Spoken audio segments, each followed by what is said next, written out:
Hello, everybody. Welcome to another episode of the Crime and Coffee Couple. My name's Allison. And my name is Mike. Hello, Mike. Hey, sweet cheeks. How you doing? I'm pretty good. You're Wonder Woman today with your Wonder Woman shirt. I am. Very, very strong. Do you feel stronger? No, I don't. No? You feel pretty run down? Right now I do, actually. Before we started recording, I was like, wait, let me get out a yawn real quick. Yeah. So, and the unfortunate thing is that 80% of our listeners are going to yawn within 15 seconds of hearing you say yawn. Yeah, so we're not going to do that. We're just going to bring the energy and we're going to pep you guys up. Whatever you're doing right now, we're going to make it better for you. If you're cleaning, if you're working, if you're driving, whatever. Yeah, well, hopefully. We're here for you. At least the next 5 minutes, and then it gets into a sad story. But yeah.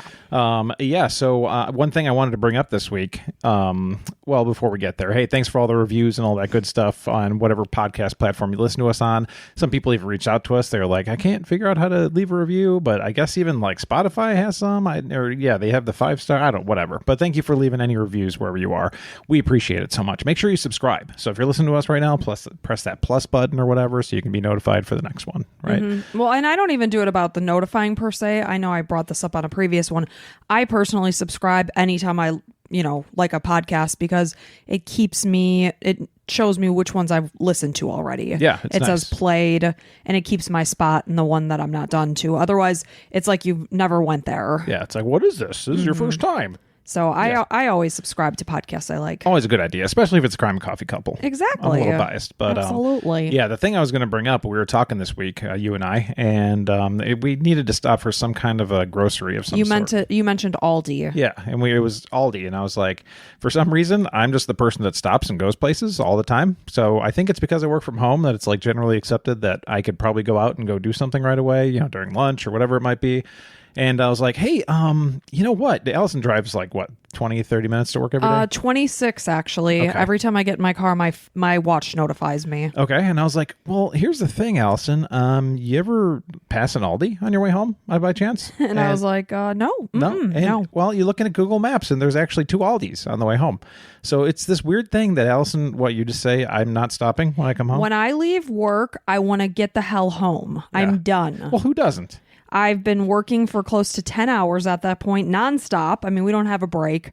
We don't take lunch. It's like, bam, bam, bam. I want to be home. Wham, bam, thank you, ma'am. Wham, bam, no thank you, ma'am. Right. Get me the hell out of here. And I want to get out of my scrubs and into my comfy clothes and light a candle. Wine, water, true crime, and bed by 8:30. No, it's that t-shirt my friend Lauren got me that says true crime, glass of wine, bed by 9. And our daughter says, no, mommy, it needs to say true crime, no wine, bed by 8. Mm-hmm. And that's me. That's exactly you. I'm drinking some coffee from a friend of ours she actually went to Columbia and brought us back some coffee. I don't know if I mentioned that before. You have mentioned it. Okay. I'm just very excited about it. That's okay. Every time I drink it, I think of her. Grateful. Yeah, absolutely. So, I cleaned our pantry today. Oh my gosh. Yeah. First thing I woke up this morning. That's like a highlight for you. That's a big highlight. It's a big, and I'm excited about it because I got up early this morning and I had no intention of cleaning our pantry, but I'm a psycho and I went to get something from the pantry and something fell and I was like, oh, that's not going to work. And then I looked at it and I'm like, oh, this thing is awful. And I just tore it apart. Yeah, you did. And I woke up, I had 8 hours of sleep. So I was sleeping quite a long time. Woke up at about, 8:45, something like that. And I saw you just going to town. I mean, you were pretty much done by that point. Yeah, I was. And it was good. And you know what's next on my list? This room? This room that we recorded. Oh, folks, man, she's just, if there's something she thinks of, she's just not going to get off your brain. It's done.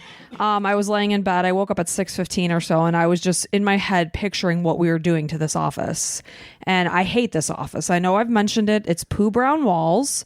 This office was a complete afterthought because we just had a leftover gallon of paint. So I was like, whatever, we have help. Why do we have poo brown paint? At the time, it was 2012? Maybe it was on sale. I guess I liked poo brown. Okay. It's chocolate. At that time, I didn't call it poo brown. I called it chocolate brown. Right. It sounds better. So we had my brother and my dad helping us here. So I was taking advantage. I'm like, we have a leftover gallon. Just get it on the walls.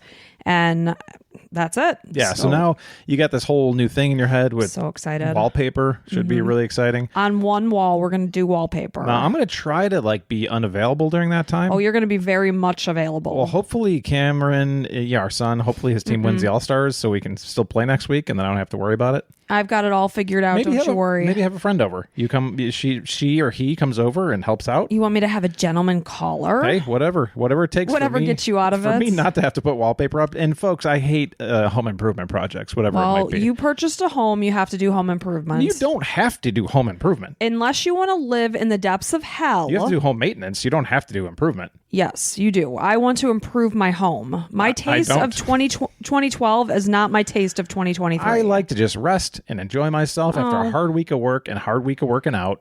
I'm not going to let that happen. Yeah, obviously.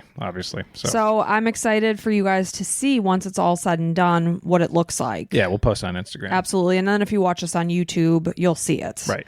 But it'll probably be about a month from now. Okay. And then tomorrow's Father's Day. We're recording a day ahead. Yeah, happy Father's Day to all you fathers out there. Absolutely. Any caregivers that are men, happy Father's Day. I know Mother's Day, Father's Day, days like that can be also very tough on people. So, or there's also like single moms or whatever. So, Mother's Day is kind of the similar thing. Well, as you're spending time with your kids. But I'm saying if you've lost a parent, it could be a very sad time. So our hearts go out to you if you're having a rough time. Absolutely. So I already saw one of my gifts. A floating pretzel just came in Amazon about a half hour ago. You always ruin things for me. Now you are too lazy to click make sure it's in a box so I can't see what it is. Who's reading the fine print on Amazon? Right here, me. You know what I'm doing? I'm walking down the hallway to go to the bathroom at work and I'm like flipping through my phone quickly. And you're like, good enough. Okay. No, Father's Day done. That is not true. Father's Day done. Because the pretzel is a float we got for Mike when we first got our pool, I don't know, 6 years ago, and he loved it. That was like his napping float. Because I could tell the kids. It's pretzel time. It's pretzel time. And our daughter would be like, no. Because it means I couldn't throw her in the pool anymore. Because I'd be like, okay, 15 minutes of pretzel time and then back to throwing you in the pool and all that stuff. 15 minutes of pretzel time. So, of course, being in Florida, the weather, it's just so friggin' hot and stuff. So floats basically last a year. So we haven't had a pretzel in years. We haven't. And thank goodness. I'm actually looking forward to that. See? Yeah. So you made it Good sound gift. like I was lame and got you some pool float, but there was meaning behind it. Right. Okay. All right. After all of this chitter chatter, let's get going. Right. What do you say? Agreed. Okay. So this is the story of Ashley Reeves. So in April of 2006, Ashley Reeves was a 17-year-old girl. She was a junior at Columbia High School. She lived in Millstadt, Illinois, and she lived with her parents, I should say, and her younger sister, Casey. So Ashley, she was a very outgoing social girl. She had tons of friends at school. She was a great student. She had good grades.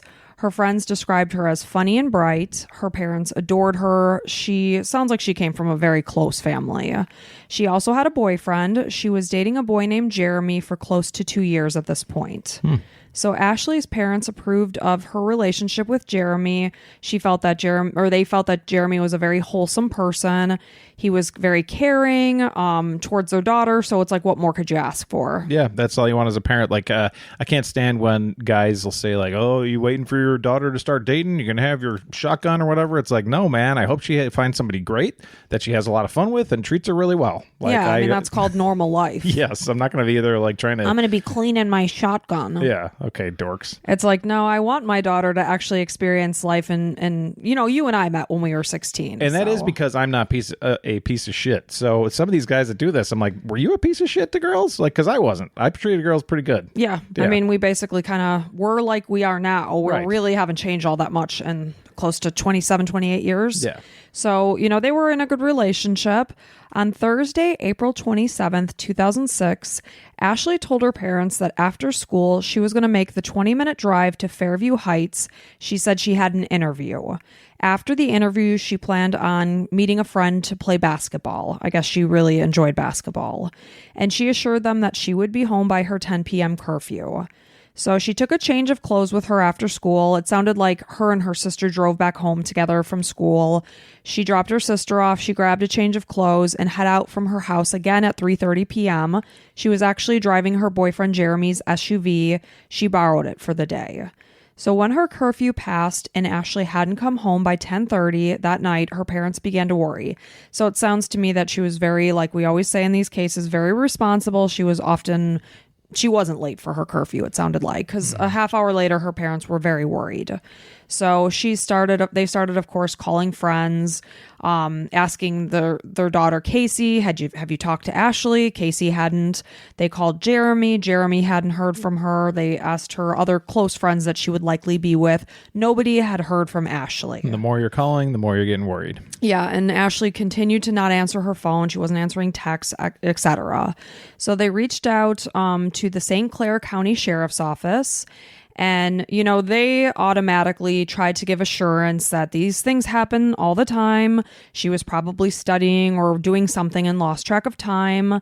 And there was probably an innocent reason as to why she hadn't come home that night. Yeah, you're trying to calm them down because the odds are, that they're probably fine. Just, unexplainable for right now, but we'll find them in a little bit. So it sounds like the police really heard the terror in Ashley's mom's voice. This is Michelle. So they did tell her, hey, I've got a lot of patrol guys out. We will have them look for her car, or Jeremy's car, I should say. So they basically put out a bolo to their officers. Keep an eye out for this SUV. Bolo? Well, be on the lookout. Oh, I didn't know that. Oh, I'm sorry. I thought you did know that. I'm pretty sure we've discussed that. But anyway, bolo is be on the lookout.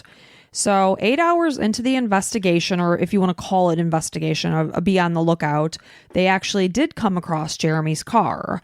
It was found abandoned in Latterman Park in Belleville, which is about 15 minutes away from Ashley's house.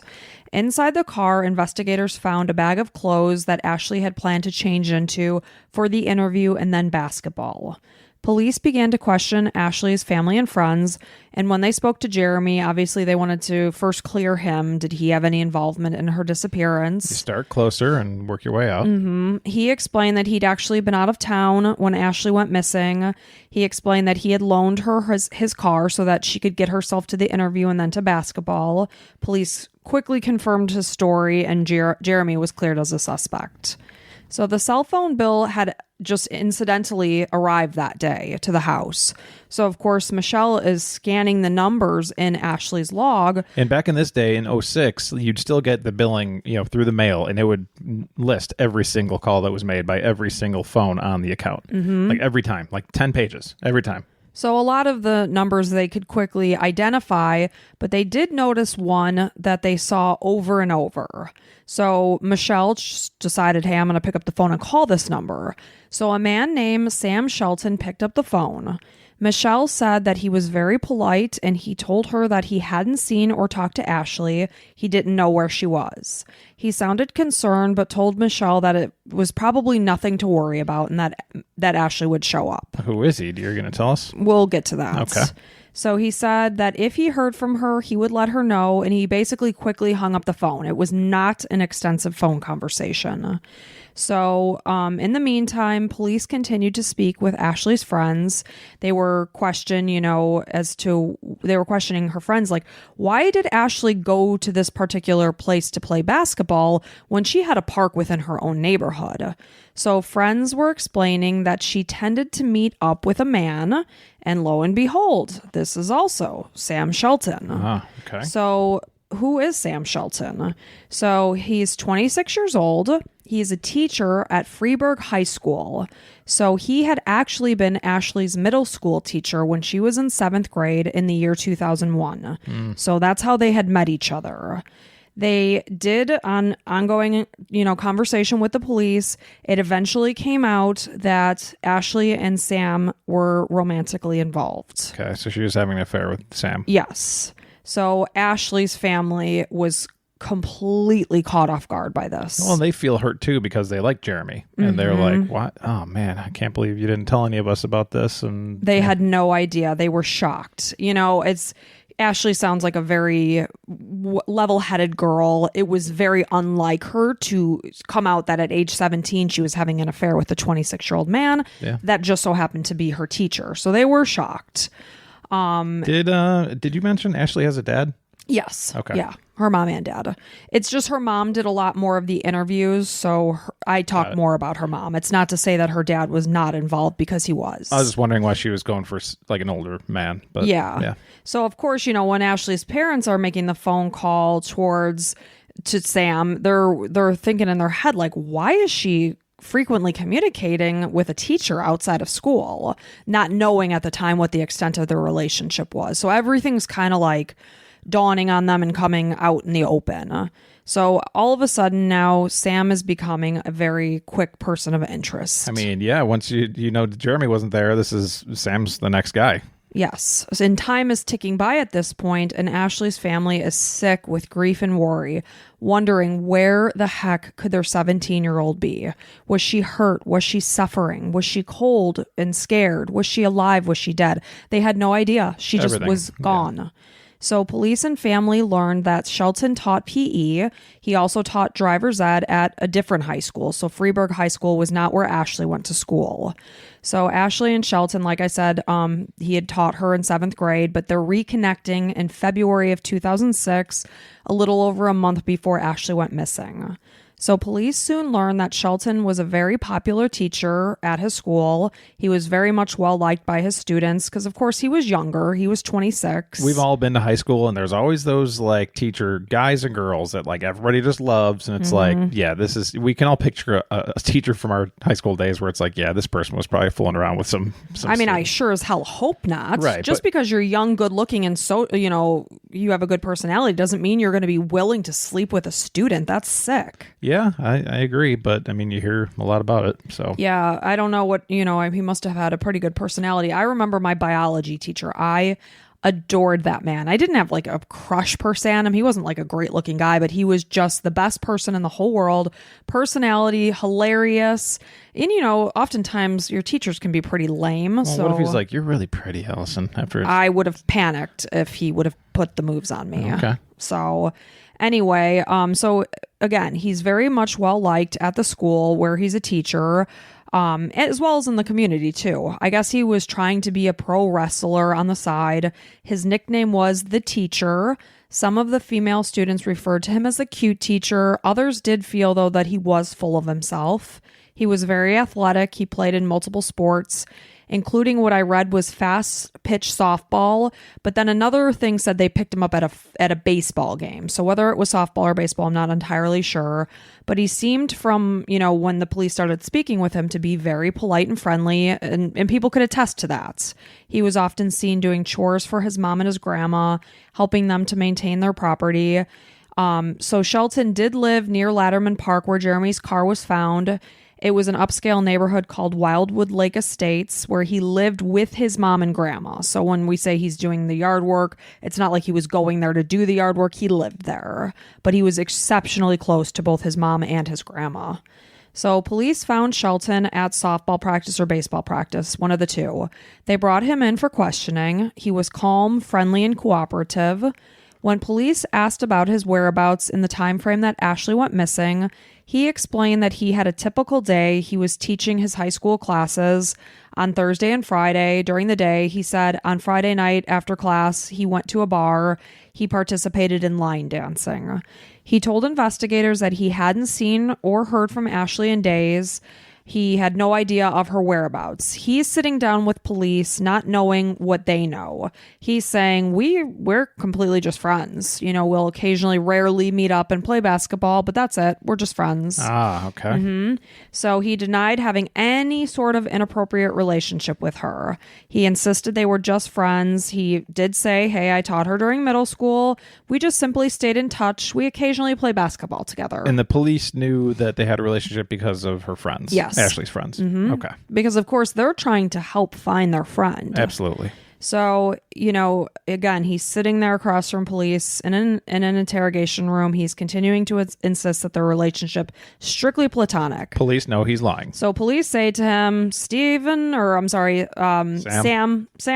let's get down to dollars and cents here. We know the truth. The brass tacks. The brass tacks. Ashley's friends let us know that you guys are involved in a sexual and a romantic relationship. So all of a sudden now he's changing his story. So he's telling police that Ashley had become obsessed with him. She was calling him at all hours of the day and night. He said he had been avoiding her for days, hoping that she was just going to take the hint and leave him alone. So now he's saying, okay, fine. We were involved in a relationship that was romantic. It was inappropriate, but I hadn't talked to her in days because I was trying to give her the cold shoulder that she would just go away. I mean, you can see how he would lie about that at first. Even if he had nothing to do with her disappearance, nobody's going to want to see that 27-year-old guy with 26-year-old guy with a 17-year-old girl. Yeah. So that, I get that. It's illegal. Sure. So he was, changing his stories to police. Finally, or he did say he eventually admitted, okay, we did have sex once in a car, but I'm just trying to break things off at this point. So now all of a sudden he's changing his story and saying that on the night that Ashley went missing, he had met up with her. So initially they were just friends. Then no, we did have relations, but I hadn't seen her in days. Now they're together the day that she went missing. Okay. So they were together. They met up with, he's meeting up with her, according to what he's saying, with the intention of breaking things off. He said he was driving. They began to argue about the relationship, and Ashley got upset. She started screaming. He said he pulled the car over and Ashley refused to get out. So he basically had to pull her out of the car. He left her on the side of Radio Range Road. He insisted that she was still very much alive when he left her. He said before he left, she had been mad to the point that she was kicking and screaming. He said that he cared about her. He was concerned for her well-being, but review of his phone records showed that he never tried to call her to make sure that she safely got home. Because he knew she was dead. So he said he also avoided driving by the spot that he had left her because he was afraid he would see her laying in a ditch, and he couldn't stand that since he has a very weak stomach when it comes to gore movies, and he couldn't handle seeing her laying on the side of the road like that. Why would she be laying on the side of the road? Because he's like, I left her fine and well. If she hadn't made it home, she must have gotten hit by a car. Okay. That was his theory. Well, if I'm the police here, I'm salivating because you got your guy, basically. You're like, okay, this piece of shit is going to crack because he does. He tells us a lie and then he cracks, and he tells us a lie, then he cracks, and we're going to get to this. But, police are under the gun here because it's ticking up to the 30-hour mark that Ashley has been missing. They just want to find her. Yeah, I don't think that's going to... Well, I mean, at least not alive. So they're sitting with him, pleading for him to just tell the truth since time was running out. During a bathroom break, Shelton just happened to run into a familiar face. This was the department's lead detective, Stephen Johnson. Shelton had been an explorer in their law enforcement explorer post as part of the Boy Scouts, so he knew Johnson from that because he served as an advisor during that group. So Johnson took over the interview and began speaking with Shelton. This was obviously a way to develop that rapport. They have a rapport. So to help with that. So that was a great tactic. You think this guy being a little bit more trusting, Sam might trust him a little bit more and be like, okay, just tell me how it is, man. I'll help you get through this. The cops can say whatever they want. Right. We'll help you make sure everything will be okay. Just tell me the real story and everything will be fine. And so knowing Sam, Johnson is talking about his grandma because he knows that he's very close with his grandma. Really smart. So he is saying, think about your grandma, think about your mom. So he said that he wanted to go home. He's like, I want to go home. I want to talk to my mom and grandma and explain what happened. So Johnson told Shelton that it was important that he tell the truth to honor his mom and his grandma. With that, Johnson left the room. He left a weeping Shelton alone, hoping that he'd give him a little bit of time to let the guilt sink in and, say something. So when detectives returned, Shelton was ready to confess. Knew it. Nice. Great job. So Shelton told police that after he pulled the car over, he unclicked Ashley's seatbelt and tried to forcefully drag her from the car while placing her in a chokehold. Of course, Shelton is very much larger in stature than Ashley. So he's saying as he has her in this chokehold and he's pulling her from the car, he accidentally hurt her, excuse me. He said he heard a loud pop. How the F do you put a woman in a chokehold? Who the hell does that? Like, as a natural instinct? Yeah, like you pull their arm or something, like not a chokehold, like that's just trying to end a life. Basically, you try to choke somebody, you're trying to end a life. And to me, if you're thinking you want to get somebody out of the car, he's a lot bigger than her. He could have easily taken her by the arm and taken her out of the car. Get out of my car. Well, you said he was trying to get into pro wrestling, so I'd imagine he's pretty built. Yeah. You know, and obviously he was in shape. Right. So it's just like, this girl, you're going to have no problem moving her wherever you want. You know, like I say to you, like, you know, you try to push me around and I'm like, it's not going to happen. Yeah. And I know if you wanted to hurt me, you could hurt me in an instant. Of course. And it's just, it's, I don't know, man. I can't, everybody that's listening knows I can't stand any kind of violence towards women. So he says, as he's got her in this chokehold, he hears a loud pop and he believed at that moment he broke her neck. He said that when that happened, Ashley had gone limp and he panicked.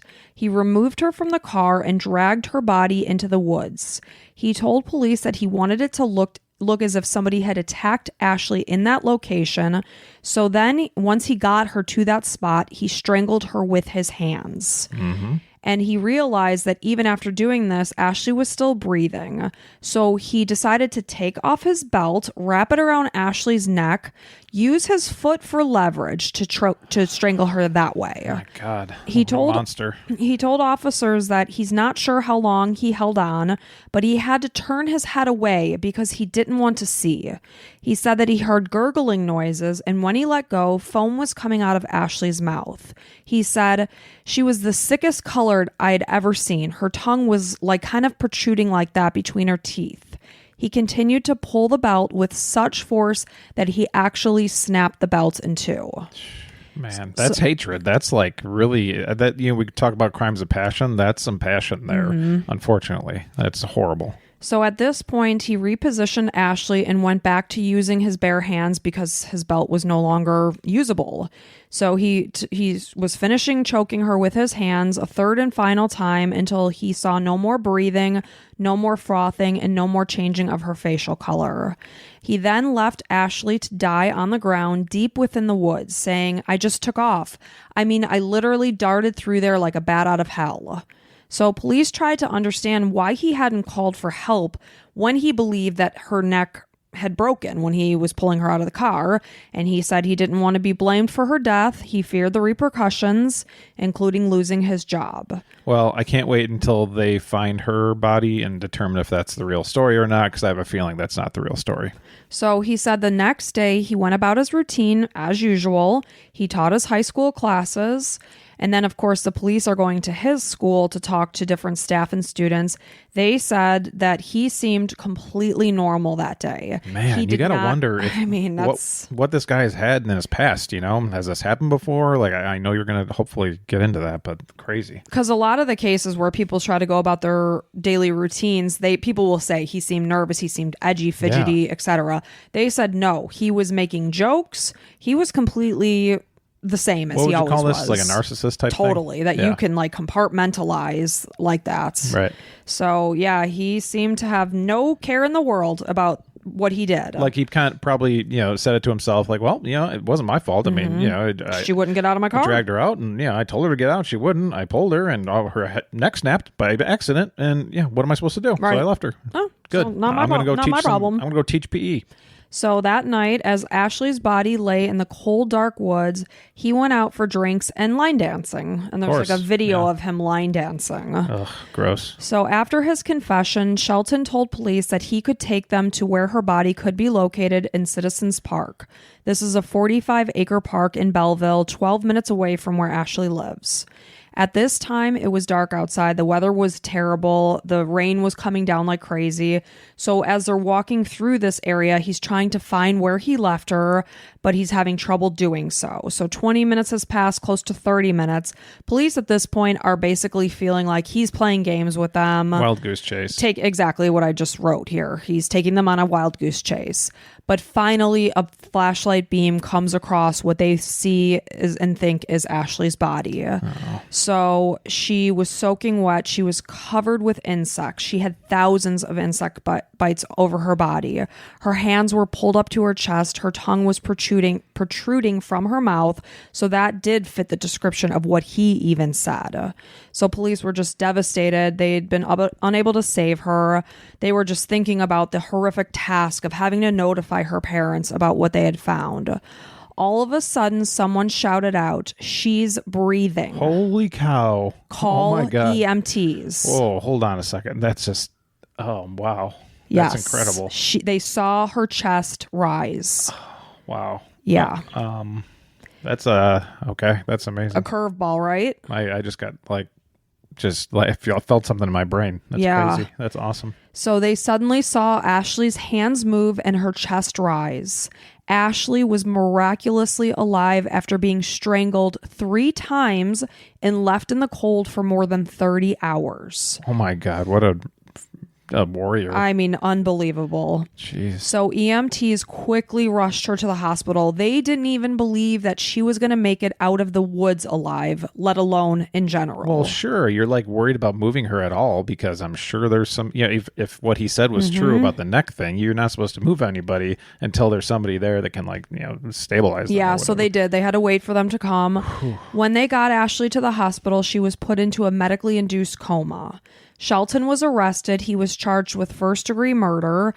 I guess at this point, it would be attempted murder because she just miraculously didn't die. Right. So when he was taken into custody, he asked for a private bathroom. He claimed he suffered from a urinary stress disorder that made him miserable to have to pee in front of others. Yeah, tough shit. Maybe you don't kill people. Maybe, right? Then maybe you'll have a private... Maybe you'd be at home allowed to pee wherever you'd like, but here you're in jail.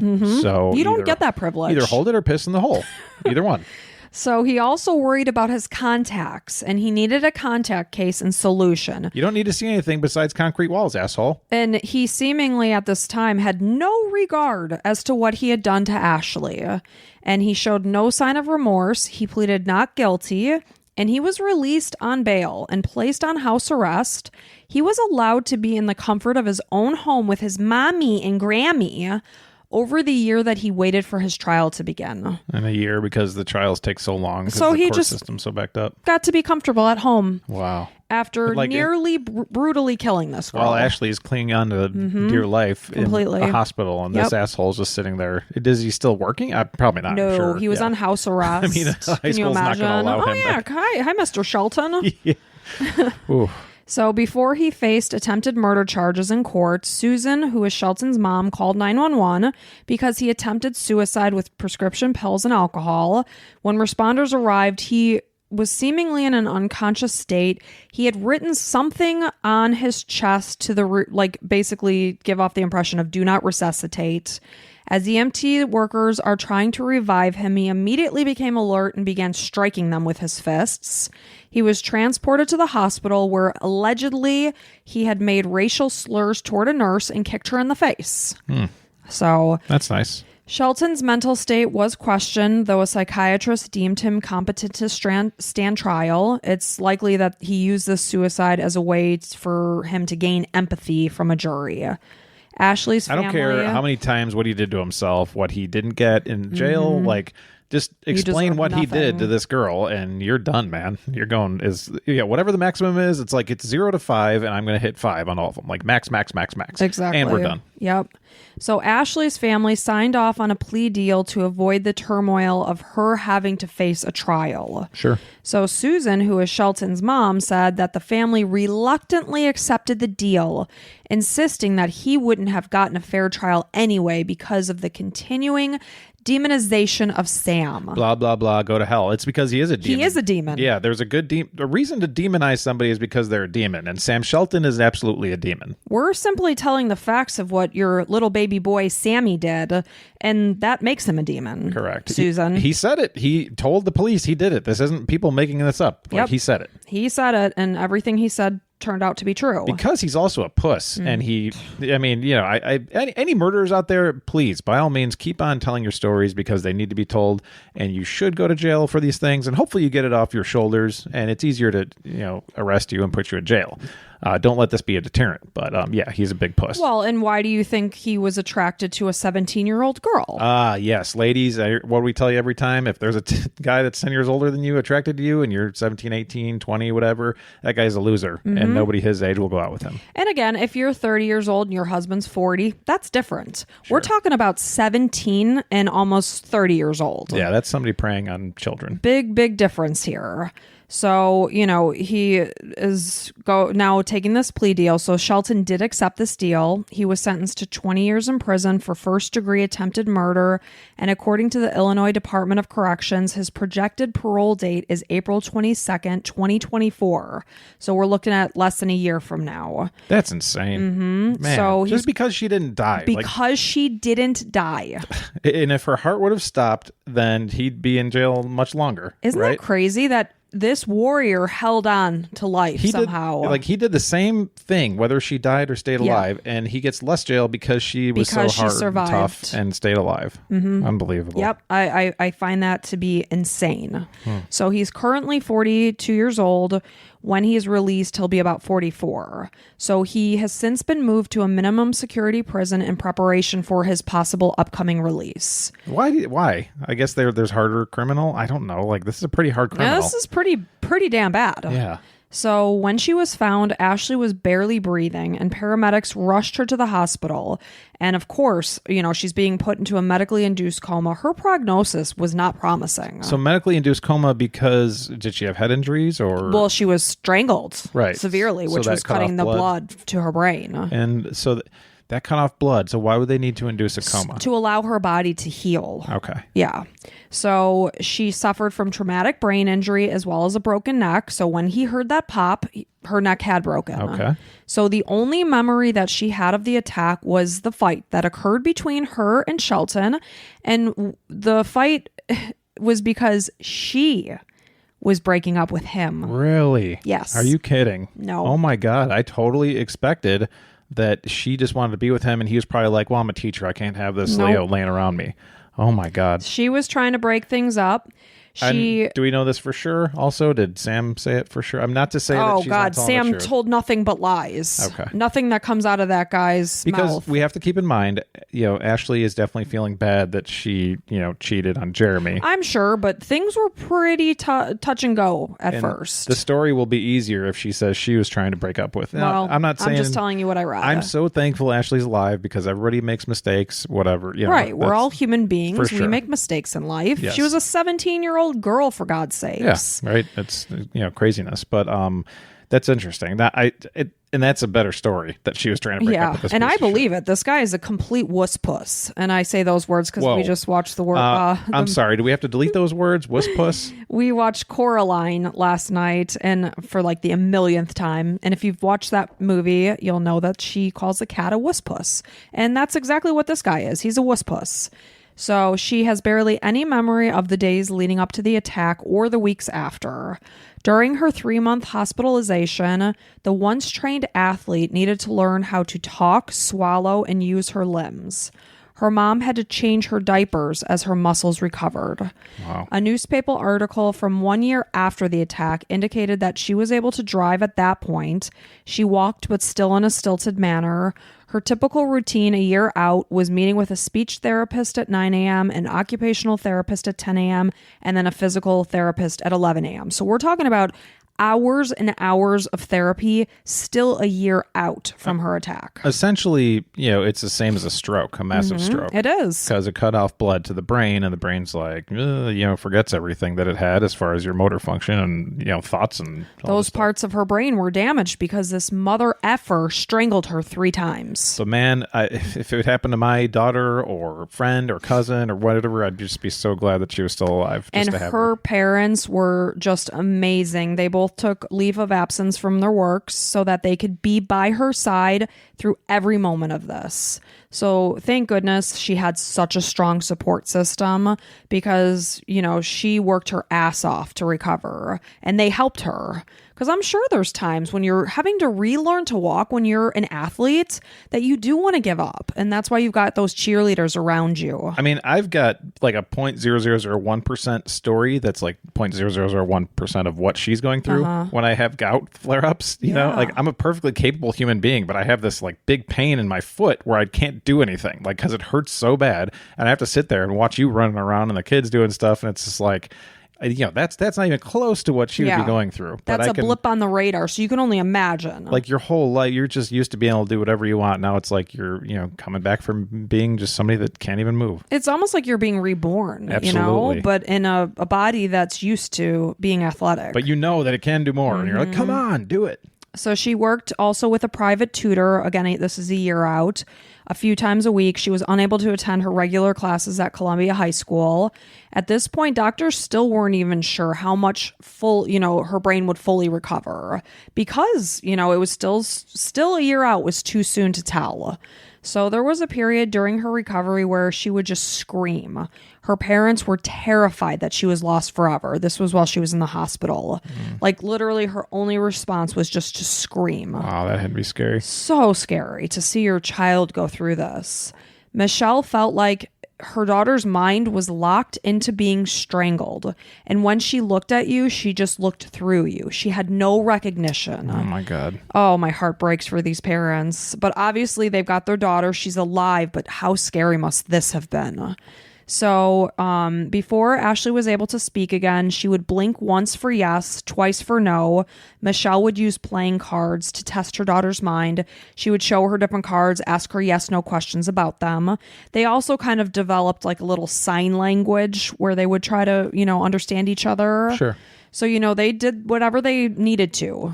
So she could understand things. It seemed like, yes, she could. Yes. Kind of like if you know a foreign language, like you can understand a lot of stuff, but it's harder to say it. So like her mom would show her, you know, a Queen of Hearts or something and be like, is this a Queen of Hearts? And if she blinked once, it was yes. So she understood, yes. So a year after the attack, Ashley was dating a new guy. And she admitted that it was hard for her to trust again because a man nearly killed her a year before. Yeah. So a year after rehab, like intensive rehab, Ashley was amazingly able to make a full recovery. Full recovery. Wow, that's incredible. She says she remembers her first drink of water and it was amazing because she was fed through a feeding tube because she couldn't, you know, that part of her brain was damaged. She had to relearn working with a speech therapist how to swallow again. Yeah, the things we take for granted every day. Yeah, like water, you know. She said it was the best thing she tasted. So then in 2017, she sat down and had an interview with Elizabeth Smart for Crime Watch Daily. Ashley indicated that she'd only recently watched Sheldon's interrogation tapes. She was really only able to watch maybe a minute and a half. She could not stand to sit there and listen to his blatant lies on top of lies on top of lies. And why put yourself through it? She lived it. Don't need to hear it. Don't need to hear it. She also visited the spot where she was rescued for the first time, walking with Elizabeth Smart. You know, I guess it was kind of a good thing that she went back there because she's looking at the spot thinking, my God, I laid here for 30 hours clinging to life. And she said that maybe she is as tough as everyone says she is and that she is a fighter who keeps wanting to push herself. Absolutely you are, Ashley. You're super amazingly tough. Like you came back from hell. I mean, your brain has to be pretty mentally strong to be able to do that because it didn't let her let go because your brain can let you let go at certain times. Yeah. So in 2021, Lifetime premiered a movie based on Ashley's story. It was called Left for Dead, the Ashley Reeves story.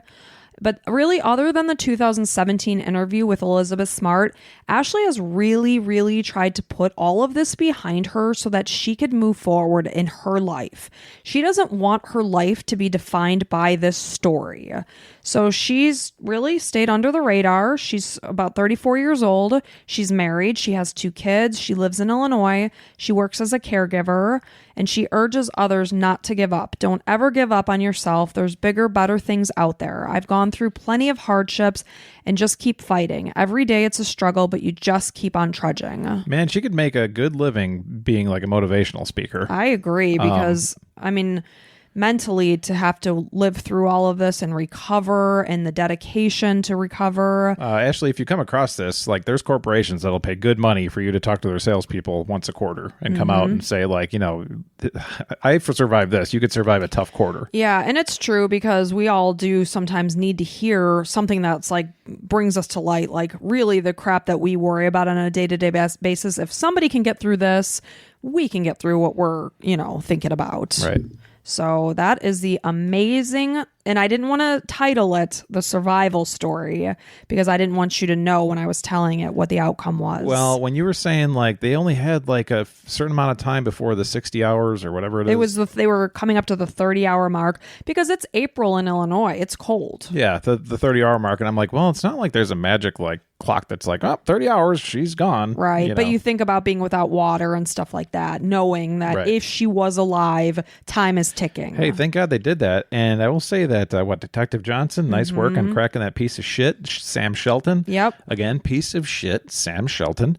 That's because next year in April, this mother effer is getting released, and he's only going to be 44 years old. Great. So, be aware of this guy's name. Yeah. No, he lived with his mom and his grandma. He was polite, well-liked. That's a weird thing. Well-liked in the community, well-liked by his colleagues, students. There's nothing. Usually, like, narcissists, there's something in them that will, like, you know, they rub people the wrong way eventually. So maybe he hadn't even developed relationships long enough to really do so that anyone came out and said. And sometimes narcissists can just be considered, you know, little pricks. Like, oh, this guy's an asshole. Stay away from him. Yeah, but other than that, you know, I think it was to the point that he didn't want this to come out that he was having an affair with a 17-year-old student. So he was going to do anything he could to make this go away, and didn't care that he was eliminating a person from this earth, as long as his image wasn't tainted. Because that's where detectives were like, why didn't you call the police or paramedics when you heard a pop? It's because he didn't want the repercussions. Yeah.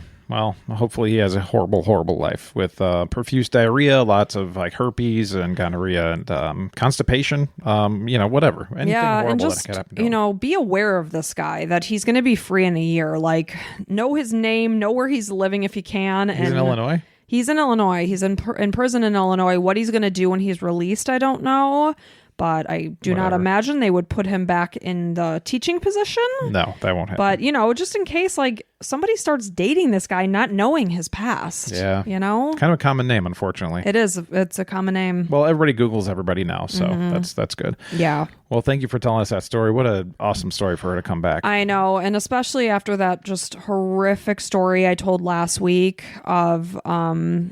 oh gosh, I just had a little brain fart here. That's disgusting. Please don't say brain farts. I hate when people say that. Shanda share. Thank you, Mike. So that was just such a tragic and sad story. I thought an uplifting survival story would be...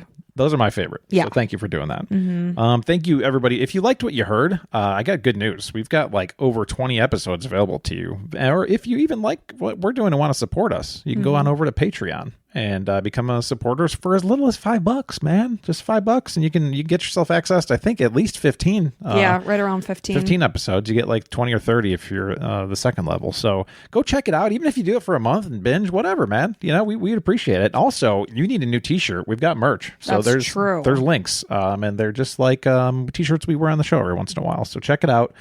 Thank you for everything you guys do. We appreciate it. I want to say welcome to the new members of the Crime and Coffee Couple Club.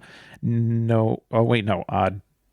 This is the old one. Crap. I had it all ready to go. Here we go, Mike. Okay. And we're asking people to subscribe to us, and then we bring this unprofessionalism to the table. Suzanne, CJ, and Lexi. Aw, thank Lexi, you. our cousin.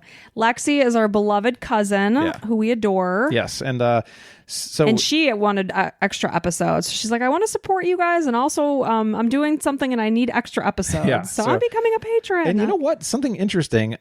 There's people that from like Norway and stuff that Susanna, for instance, says she paid with Norwegian kroners. That's so cool. So I think that's really cool. So thank you guys so much for listening and spreading the good word and subscribing and all that good stuff. We appreciate you guys so much, and we will be back next week. And until then, bye.